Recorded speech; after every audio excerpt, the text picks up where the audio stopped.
ఇంతకు ముందు చెప్పిన భగవద్గీత శ్లోకం 258లో కోరికల్ని కంట్రోల్ చేసుకోవాలి అని తెలుసుకున్నాం. కానీ ఏం చేస్తే మనం వాటిని ప్రాపర్గా కంట్రోల్ చేసుకోగలం?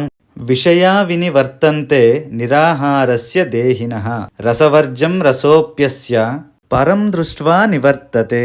జనరల్ గా మనం ఇంద్రియార్థాల వల్ల రకరకాల అలవాట్లకు గురవుతాం. ఎక్కువగా తినడం గానీ, తాగడం, స్మోకింగ్ ఇలాంటి వాటికి. ఎప్పుడైతే మనం వాటిని కంట్రోల్ చేయాలనుకుంటామో ఏదో ఒకలాగా తినడం మానేస్తాం లేదా తాగడం ఆపేస్తాం. కానీ మైండ్ లో వాటి మీద ఉండే క్రేవింగ్స్ అలానే ఉంటాయి. నోటినంటే తినకుండా తాగకుండా కంట్రోల్ చేస్తున్నావు, కానీ మనసుని ఎలా కంట్రోల్ చేస్తావు? దానికి ఒక్కటే మార్గం, ఈ లెవెల్ ఆఫ్ థింకింగ్ నుంచి నీ మైండ్ ని వేరే లెవెల్ కి తీసుకెళ్ళాలి. అది కేవలం నువ్వు స్ట్రాంగ్ గా ఆ భగవంతుడి పాదాలను పట్టుకున్నప్పుడు మాత్రమే సాధ్యం అవుతుంది. ఎగ్జాంపుల్, మనం చిన్నప్పుడు బొమ్మలతో ఆడుకుంటాం. ఒక 10 ఏళ్ళు 15 ఏళ్ళు వచ్చాక ఇంకా బొమ్మలు వదిలేస్తాం. అంటే మన మెచ్యూరిటీ లెవెల్ బొమ్మని దాటి వెళ్ళింది. సేమ్ అలాగే మన కాన్షియస్నెస్ ఈ తాగడం, తినడం అనే వాటిని మించి భగవంతుడి వరకు చేరుకోవాలి.